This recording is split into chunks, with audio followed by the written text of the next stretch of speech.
JF-17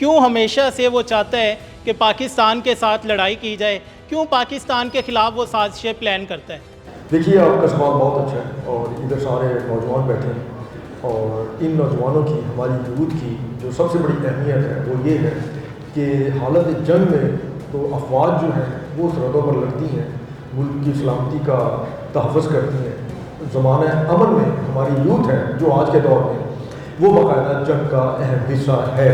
اس کی وجہ یہ ہے کہ سوشل میڈیا جو ہے اس وقت ایک جنگ کا بہت بڑا ٹول بن چکا ہے۔ انڈیا کی طرف سے جو دشمنی ہے وہ 1947 میں ہی وراثت میں ملی تھی، اور اس میں اس دشمنی کا ساتھ جو ہے وہ باقاعدہ برٹش گورنمنٹ بھی دے رہی تھی۔ یہی وجہ ہے کہ جس وقت تقسیم ہند کا نقشہ بن گیا تو اس کے فوری بعد ہی جس دن اس پہ عمل درآمد ہونا تھا اس سے 2 دن پہلے ہی اچانک جو ہے گرداسپور کو جو ہے وہ انڈیا میں شامل کر دیا گیا، جو کہ حیران کن تھا، اور اس کی وجہ سے پھر قتل و غارت گری بھی بہت ہوئی۔ لیکن اگر آپ اس پہ غور کریں، اس کا تجزیہ کریں، تو گرداسپور کو انڈیا میں شامل کرنے کی بنیادی وجہ جو تھی وہ یہ تھی کہ مقبوضہ جموں و کشمیر کے اندر پہنچنے کا زمینی راستہ جو ہے وہ ادھر ہی سے گزرتا تھا، اور اس کی اہمیت اس وجہ سے بہت زیادہ تھی۔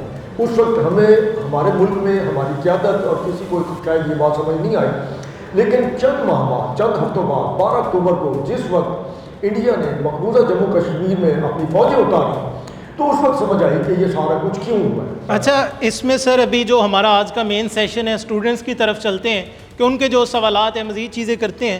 بتائیے گا کہ آپ کا کیا سوال ہے مارکہ حق کے حوالے سے، آپریشن بنیانو مرصوص کے حوالے سے؟ ابھی تو یہ حملہ ہو گیا تو فیوچر پراسپیکٹ کیا ہے کہ ہم ایسے حملوں کو کیسے جو ہے اوور کم کر سکتے ہیں، یا ایسے حملے آگے نہ سادہ پڑے؟ پریکاشنز تو ہم اس حملے سے پہلے سے لے رہے تھے، ہم اپنی کیپیبلٹیز کو انہانس کر رہے تھے، کیپیبلٹیز انہانس کرنے کے بعد ان کے اوپر ٹریننگ کر رہے تھے۔ یہ ایک ایونٹ ہو گیا، اب اس کے بعد ہم نے اس کے بعد اپنی کیپیبلٹیز کو اور زیادہ بڑھانے کے لیے کام کرنا شروع کیا۔ یہ تو ہو گئی ملیٹریلی بات، جس طرح آپ لوگ دیکھتے ہیں کہ ہم نے نئے ایئر ڈیفنس سسٹمز، نئے میزائلز، نئے جنریشن 5 کے اسٹیلتھ جہاز وہ انشاءاللہ اس سال کے آخر تک ہمیں ڈیلیور ہو جائیں گے۔ یہ ساری کیپیبلٹیز بڑھ رہی ہیں، لیکن اس سے بڑی جو چیز ہے وہ آپ کا امیج ہے کہ ایک وقت تھا جب انڈیا پاکستان پہ کوئی اس طرح کا ڈرامہ کرتا تھا تو ساری دنیا انڈیا کے ساتھ ہوتی تھی، لیکن اس مارکے کے بعد جو پاکستان کا سٹیچر ہے، ڈپلومیٹک سٹیچر گلوبلی، وہ بہت اوپر گیا ہے۔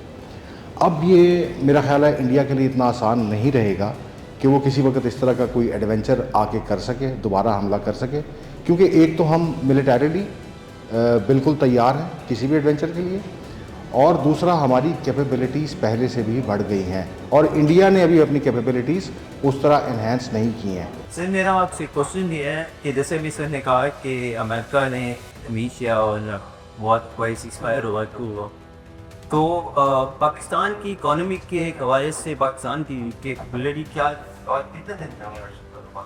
اکانومی پہ اسپیسیفکلی اگر آپ بات کیجئے تو اگر آپ اس کو ایکیڈیمکلی دیکھیں تو جو کتابوں میں لکھا ہوا ہے کسی بھی اسٹیٹ کے لیے جو سب سے زیادہ ضروری چیز ہوتی ہے وہ ہوتی ہے سیکیورٹی، سب سے پہلے انٹرنل اور پھر ایکسٹرنل۔ جب ایک ملک کے پاس، ایک اسٹیٹ کے پاس internal and external security matrix جو ہے اس کا وہ ڈیفائن ہو جاتا ہے اور اس پہ آپ قابو پا لیتے ہیں، تو اگلی چیز ہوتی ہے پولیٹیکل اسٹیبلٹی۔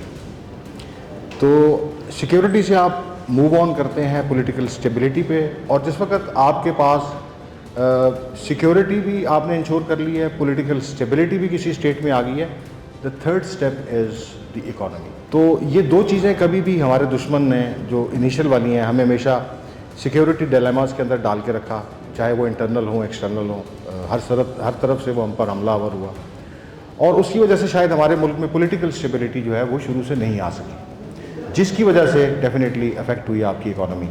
تو اس وقت بھی جو آپ کی اکانومی کی اسٹیٹ ہے وہ کوئی راز نہیں ہے، ایوری بڈی نوز، لیکن جو ہماری ملٹری کیپیبلٹیز ہیں، جس طرح بڑا مشہور بھٹو صاحب کا ایک مقولہ ہے کہ گھاس کھا لیں گے لیکن ایٹم بم ضرور بنائیں گے، تو ہم ہر طرف سے ہماری عوام وہ مصیبتیں برداشت کر رہی ہے اس بیڈ اکانومی کی وجہ سے، لیکن دشمن کا مقابلہ کرنے کے لیے جو ہمارے پاس ہمارے جتنے ایلیمنٹس آف نیشنل پاور ہیں اس کی ریکوائرڈ جتنی کراس ڈومین ہے ہم نے وہ منیمم مینٹین کی ہوئی ہے. اور آج کل کی جنگ جو ہے وہ بہت زیادہ لمبی کھنچتی نہیں ہے. آج کل کی جو جنگ ہے وہ افیکٹ بیسڈ ہوتی ہے کہ آپ نے اسٹریٹیجک یا آپریشنل افیکٹ کیا لینا ہے. دشمن کی جو فیصلہ سازی کی قوت ہے اس کو آپ نے کیسے ہٹ کرنا ہے, نروز کون سی آپ نے دیکھنی ہے جا کے آپ حملہ کریں, جس کی سب سے بڑی مثال جو ہے وہ پاک فضائیہ کا S-400 کے ریڈار پہ حملہ اور ان کے جو میزائلز کا سٹاک پائل تھا اس کے اوپر حملہ. وہ اتنا بڑا ایونٹ تھا, اس کا اتنا بڑا ایفیکٹ تھا کہ صرف 2 جہاز اور اس کے بعد ان کی فیصلہ سازی کی قوت بالکل نہیں رہی اور وہ پھر امیڈیٹلی بھاگے امریکہ کی طرف کہ جنگ بند کرائیں. یہ تو بہت نقصان ہو گیا. سر بہت شکریہ, آگے چلتے ہیں. آپ بتائیے گا کہ آپ کا کیا سوال ہے. What are the main military, diplomatic and geopolitical constraints that have prevented change in status quo in Indian administration? دیکھیے ایک چیز ذہن میں رکھیے کہ پہلے زمانے کی جو جنگیں تھیں اور آج کی جو جنگ ہے اس میں بہت بڑی تبدیلی آ چکی ہے. اور اس کی تبدیلی کی بڑی وجہ یہ ہے کہ اب جنگ جو ہے وہ ایک یوں سمجھ لیں کہ پہلے جو ہے آپ لیپ ٹاپ استعمال کرتے تھے, ڈیسک ٹاپ استعمال کرتے تھے, وہ اب سمٹ کر آپ کے موبائل ٹیلی فون میں ہر چیز آ گئی ہے. تو یہ اب جنگیں بھی پرو میکس سمارٹ ہو گئی ہیں اور اس کے لیے پھر سائبر ایک ٹیکنالوجی کا ہے.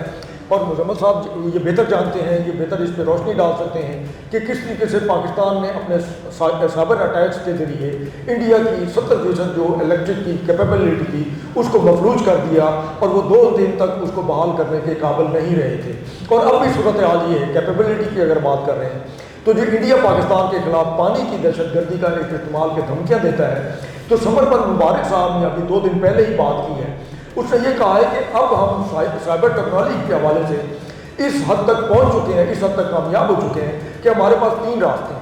ایک تو یہ ہے کہ ہمارا میزائل جو ہے اگر پاکستان کے خلاف اس نے پانی کو ذخیرہ کر کے اور اس کو دہشت گردی کے لیے استعمال کرنے کا سلسلہ بند نہ کیا تو ہمارا ایک میزائل ان کے میزائل کو تباہ کرنے کے لیے کافی ہوگا. اور اگر 3 میزائل تباہ کرنے ہیں تو 3 میزائل کافی ہوں گے. اور اس نے کہا کہ اب حالت یہ ہے کہ ہم اپنی ٹیکنالوجی کے ذریعے ہی باقاعدہ ان کے اس سسٹم کو بھی کنٹرول کر سکتے ہیں جس کے ذریعے وہ باقاعدہ اپنے ڈیمز کے گیٹ کھولتے ہیں یا بند کرتے ہیں.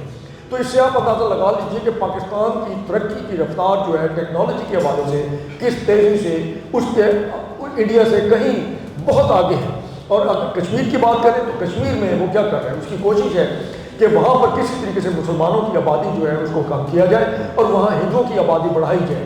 لیکن وہاں پر خوف اتنا زیادہ ہے کہ بہت ساری مراد کے باوجود جو ہے انڈین ہندو جو ہیں ایون ریٹائرڈ فوجی بھی ہیں, ان کو انہوں نے کہا ہے کہ ہم آپ کو اسلحہ بھی دیتے ہیں, ہم آپ کو فری اس کے راؤنڈ بھی دیں گے سالانہ جتنے آپ چاہیں گے, لیکن آپ وہاں کر آباد ہوں. لیکن وہ جانے کو تیار نہیں. Banyana Protocol differ from the Western concept of leadership and particularly in terms of their use and purpose. بنیان المرصوص تو I am sure you know what it means. یہ سیسا پلائی ہوئی دیوار. اور بنیان المرصوص جب اس آپریشن کو نام دیا گیا تو وہ صرف ملٹری کے لیے استعمال نہیں تھا.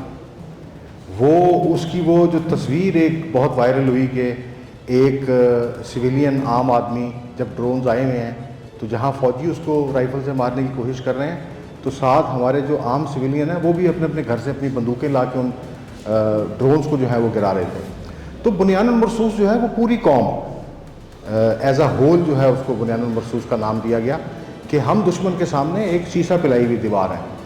ویسٹ کے اندر ویسٹ کا جو وار فائٹنگ کانسیپٹ ہے وہ اس سے تھوڑا سا ڈفرینٹ ہے کیونکہ ویسٹ ٹیکنالوجیکلی جتنا ترقی کر چکا ہے they have always been the ایگریسرس.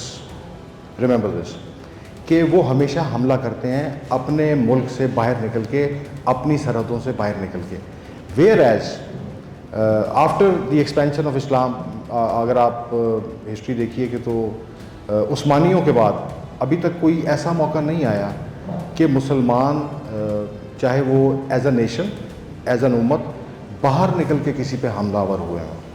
تو ہم اب جس اسٹیج کے اوپر ہیں ہمارا وار فائٹنگ کانسیپٹ وہ زیادہ تر ڈیفینسو ہے. We are not ایگریسرس.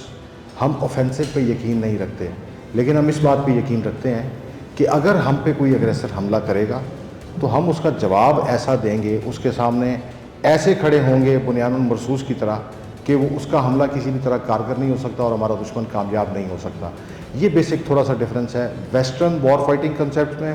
اگر ٹکٹنس کوئی مس انفارمیشن آتی ہے, جیسے پہ میرے کو کسی انفارمیشن آ جاتی ہے, آپ پر دوسرا کتنی بڑے دیتے ہیں, تو سب کی طرح اور اس فرینڈلی کر سکتے ہیں کہ ہم اس ڈس انفارمیشن بھی نہ کر سکتے. کوشش یہ ہے تاکہ پیشنس تاکہ اس کی یا اس کا اگر آپ اس کو مذہبی نقطہ نگاہ سے بھی دیکھیے, جس کو کہ ہمیں اپنی زندگیوں پہ لاگو کرنا چاہیے, تو حدیث بڑی کلیئر ہے کہ کوئی بھی خبر آپ تک پہنچتی ہے, جب تک آپ اس کو ویریفائی نہ کر لیں, اس کو آگے کسی کو نہ بتائیں, کیونکہ اگر آپ ایسا کریں گے تو پھر آپ جھوٹوں میں شمار ہوں گے. انفارچونیٹلی ہمارا دشمن شاید اس چیز کو سمجھ نہیں سکا. اس نے ہمیشہ میڈیا وارفیئر کے اندر یا تو ڈس انفارمیشن کو استعمال کیا ہے یا مس انفارمیشن کو استعمال کیا ہے, اور اس کا نتیجہ آج ہم سب کے سامنے ہے کہ ان کے میڈیا کی کریڈیبلٹی آج پوری دنیا میں کیا ہے.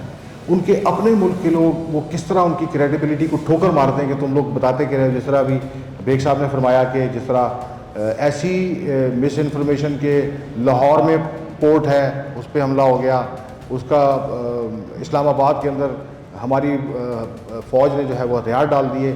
اتنی بڑی ڈس انفارمیشن پھیلانا اس کا جو طریقہ کار ہے وہ شاید سمجھ نہیں پائے. حالانکہ جو انڈین اسٹیٹ مین ہے یا اسٹیٹ کرافٹ کی مشینری ہے وہ ساری کی ساری, چناکیا ان کا ایک بہت بڑا مفسر تھا, وہ اس کے اوپر بیس کرتی ہے کہ وہ تھنکر کس طرح لے کے چلتا تھا. تو یہ فیل ہو گئی ہے.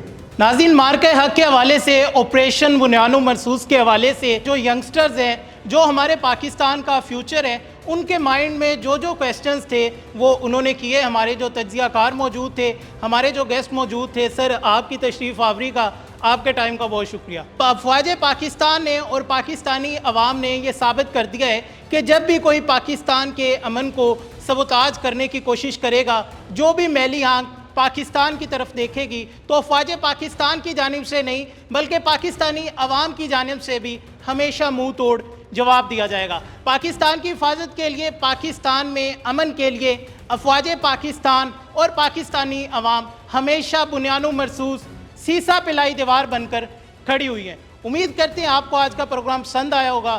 اپنا بہت سارا خیال رکھیے گا. دوبارہ ملاقات ہوگی. اللہ نگہبان.